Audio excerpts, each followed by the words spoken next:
C'est l'info, l'invité de la semaine.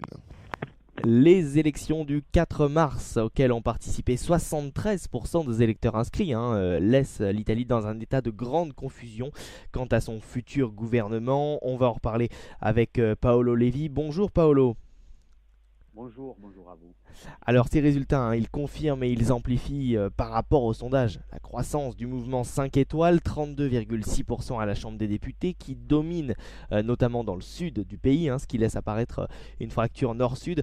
Deuxième conclusion de ces élections, c'est que Forza Italia, le parti de Silvio Berlusconi, périclite et doit accepter la primauté de la Ligue du Nord dans le cadre de l'alliance avec la droite. Et puis troisième enseignement, c'est que le Parti démocratique de Matteo Renzi obtient le score le plus bas pour un parti de gauche depuis le début de la République, avec 18,7%. Il arrive en troisième position parmi les partis de tendance social-démocratique dans le pays du continent. Finalement, Paolo Levi, on a vraiment l'impression que l'Italie se retrouve au lendemain du 4 mars, coupée en deux davantage que par le passé. Oui, absolument. C'est très juste. Si on analyse la carte électorale du pays au lendemain du vote de la semaine dernière, le dimanche dernier, on va observer un pays complètement fissuré, coupé en deux, je dirais même disloqué. Comment l'expliquer? On peut l'expliquer par les promesses électorales qui ont été faites. Tout d'abord, j'en peux citer deux. Au sud, où le mouvement 5 étoiles a fait une percée extraordinaire, je pense que les électeurs sont tombés sous le charme d'une des majeures promesses de ce mouvement populiste, qui est le revenu universel, celui-là même qu'avait proposé Benoît Hamon dans la campagne présidentielle française. Oui. Et disons, ces deux mots, revenu et universel, ont en quelque sorte conquis l'électorat du Sud qui, je le rappelle, est la région italienne qui le plus a souffert de la crise et du chômage. Et donc, l'idée de pouvoir empocher une fois par mois une belle cagnotte de l'État probablement a séduit beaucoup d'électeurs. Quant au Nord, qui est beaucoup plus riche et où le revenu universel, les riches du Nord, ils peuvent vivre même sans, ce qui a été le plus percutant a été la campagne de la Ligue du Nord, de ce mouvement très très semblable au Front National de Marine Le Pen, qui mène un discours anti-immigré, à la limite xénophobe, et nationaliste, souverainiste, etc.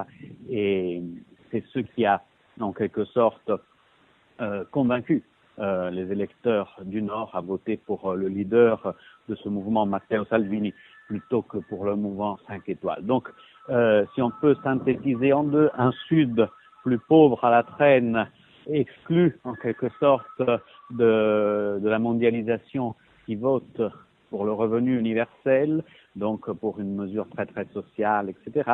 Et un Nord richissime qui n'a pas besoin, disons, de s'appuyer sur la cagnotte mensuelle de l'État, mais en revanche de plus en plus replié sur lui-même et fâché pour la question migratoire et les peurs xénophobes. Oui.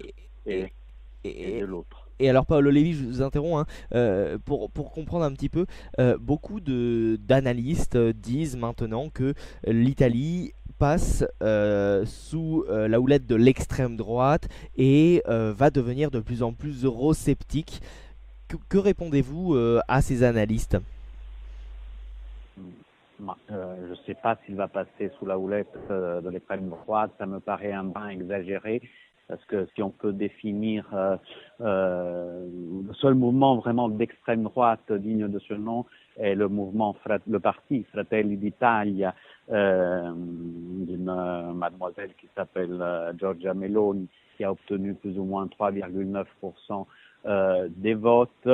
Le mouvement de Salvini est un mouvement nationaliste, certes avec des relents xénophobes et même racistes, mais qui n'est pas exactement un mouvement d'extrême droite, notamment pour ce qui est sa conception de l'État et de l'économie.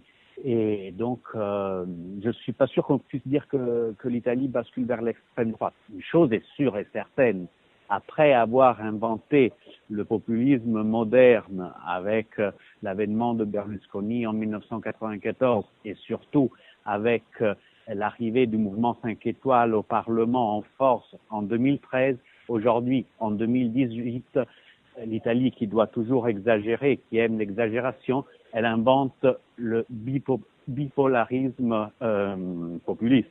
C'est-à-dire que si dans tous les autres pays, vous vous contentez d'une force populiste, chez nous, maintenant, il y en a deux. Une, certainement, plus à droite et une certainement plus sociale et peut-être à gauche, même si le mouvement 5 étoiles est vraiment inclassifiable. Mais oui, plus qu'un retour de l'extrême droite, je dirais vraiment une poussée incroyable de ces mouvements anti-système, parce que aussi ce terme populisme, on peut plus l'entendre, il nous sort des oreilles, et c'est un peu un adjectif pour tout. Oui, c'est ça, c'est difficile de définir le populisme. Qui est en train de perdre de plus en plus de sens, parce que tout est populiste. Mais certainement, deux mouvements anti-système, aujourd'hui, se sont imposés en Italie, ce qui ne veut pas dire qu'ils seront en mesure de former un gouvernement. Voilà, ça c'est très important. Oui, et alors les Italiens, parce que quand même on clame un peu partout que ce pays est ingouvernable, que on rentre dans une impasse qui va durer 6, 9 mois, 1 an, on ne sait pas trop. Comment réagissent justement ces Italiens? Parce que les Italiens ont quand même voté à 73%, il faut le rappeler, c'est quand même une participation qui est assez importante. Qu'est-ce qu'ils en disent? Oui, déjà, presque un Italien sur deux a voté pour un mouvement anti-système, un mouvement populiste, ce qui est incroyable, parce que, voilà, il y avait un pays qui était, historiquement, qui a été très, très europhile tout au long de l'après-guerre, c'est vraiment l'Italie, donc il y a eu vraiment une sorte de grogne, de lassitude par rapport à cette Europe. Il y a beaucoup d'Italiens se sont aussi, en quelque sorte, sentis abandonnés par les partenaires de l'Union européenne, notamment pour ce qui concerne la question migratoire. N'oublions pas en plus que l'Italie sort d'une crise virulente, presque plus grave, ou en tout cas comparable à celle de 1929. Donc tous ces éléments ont créé une sorte de bombe électorale qui s'est traduite dimanche et qu'on a vu exploser. Maintenant, pour ce qui concerne l'avenir, tous les Italiens sont quelque part sonnés, parce que ils se sont réveillés avec un pays ingouvernable. Il y a aujourd'hui 3 blocs. Aucun de ces 3 blocs est en mesure à lui seul de former un exécutif et une majorité digne de ce nom, qui soit en mesure de garantir la gouvernance du pays sur une période, sur une législature. Et donc aujourd'hui, on attend jusqu'au 23 mars pour trouver une forme d'architecture institutionnelle et politique puisse permettre des alliances, des compromis entre les différentes parties. Après, on verra le 23 mars, notre président de la République, qui est le garant de la Constitution, et c'est à lui, en quelque sorte, de nommer le leader du parti auquel confier, en quelque sorte, le rôle de la tentative de former une coalition en mesure de gouverner. On va voir s'il va désigner le premier parti italien, qui est aujourd'hui Mouvement 5 étoiles, et donc s'il va confier cette tâche à Luigi Di Maio, qui la revendique bien sûr, ou s'il va décider de confier cette tâche non pas au premier parti, mais à la première coalition, qui est celle de centre-droit, donc Salvini, Berlusconi et l'extrême droite, et qui revendique aussi bien sûr ce primat.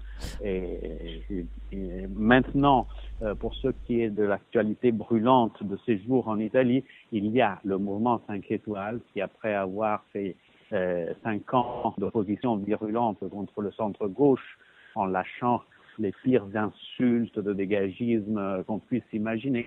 Aujourd'hui, le mouvement 5 étoiles, dans ces heures même où on parle, fait les yeux doux au centre-gauche, donc au Parti démocrate, parce qu'aujourd'hui, il serait le seul allié possible pour pouvoir permettre aux 5 étoiles de former une alliance et donc de gouverner le pays.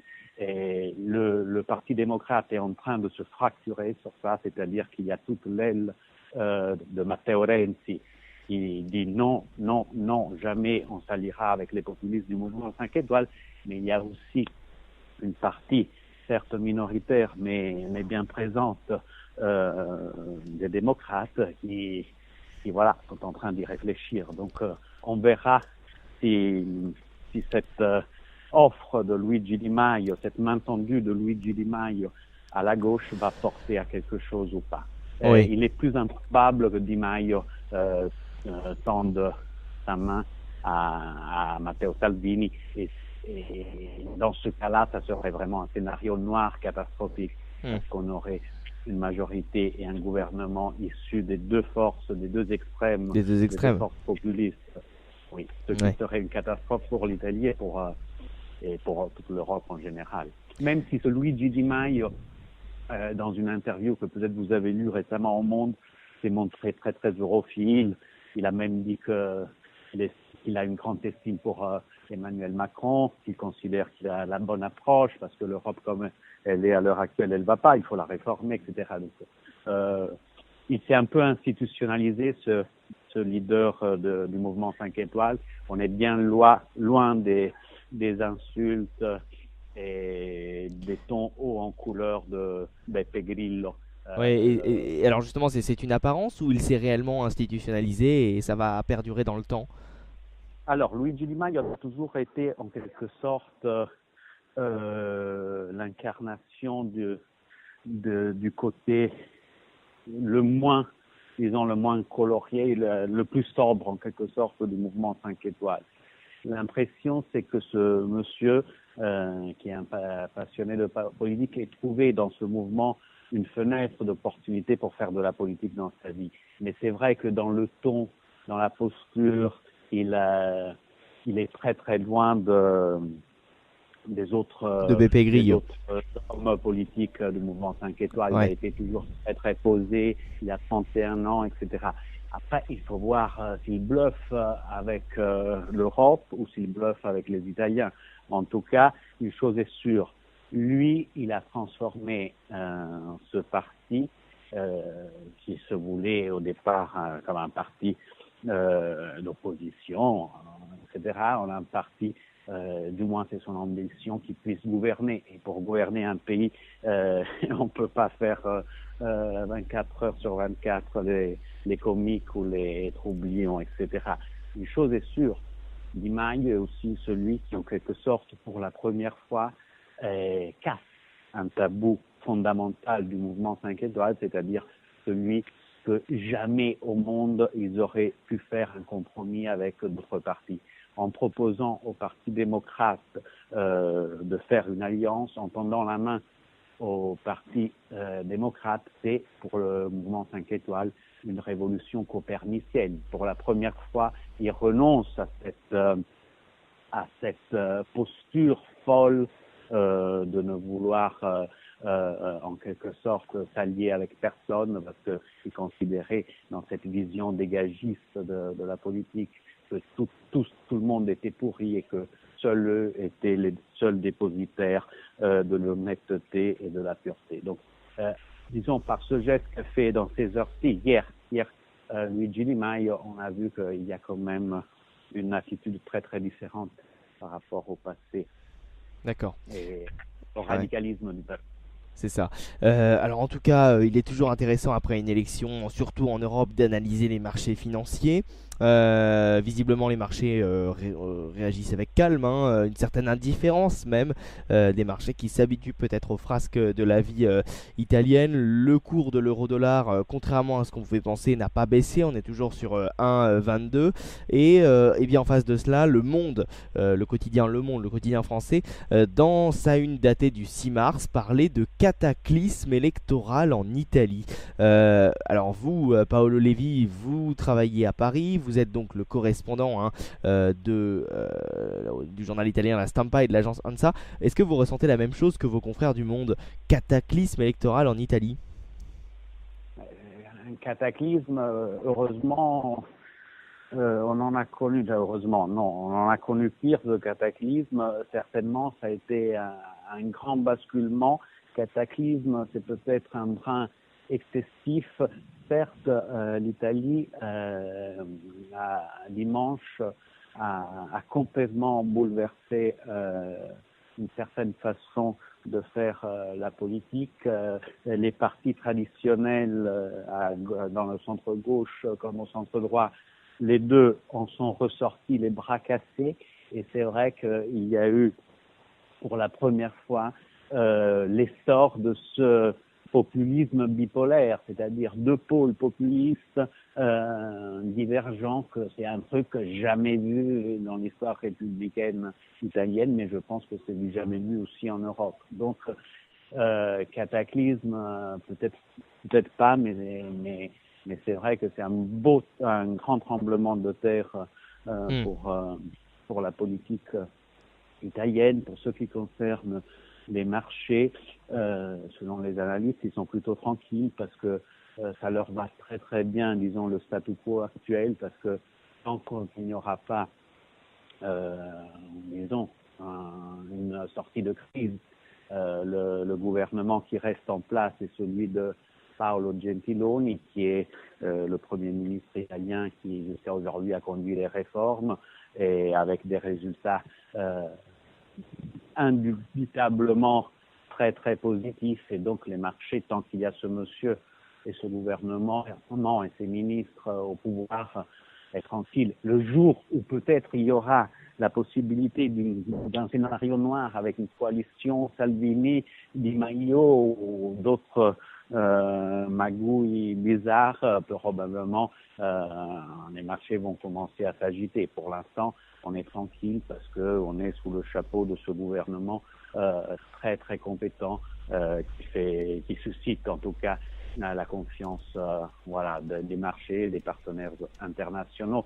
Peut-être on se dirige même vers un scénario à la belge ou à l'espagnol où on a mis des mois pour trouver une issue de crise. Il n'est pas exclu que face à l'impossibilité de former une coalition qui puisse diriger le pays, les Italiens soient rappelés une nouvelle fois aux élections anticipées.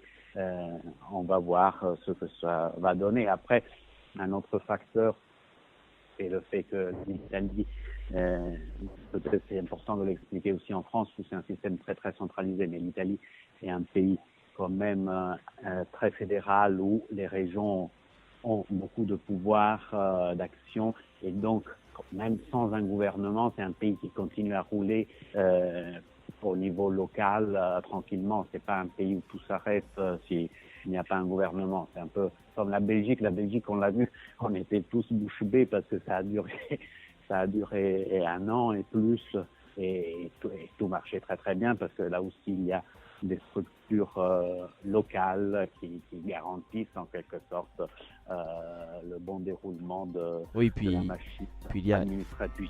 Et puis il y a évidemment toutes les institutions. Merci beaucoup Paolo Levi d'avoir répondu une nouvelle fois à nos questions. On vous avait déjà eu la semaine dernière, correspondant à Paris du journal italien La Stampa et de l'agence ANSA. On se retrouvera en tout cas peut-être dans les prochains mois, dans les prochaines semaines pour reparler de cette situation en espérant que tout cela ait avancé d'ici là. Merci beaucoup Paolo Levi. Merci à vous, à bientôt, au revoir.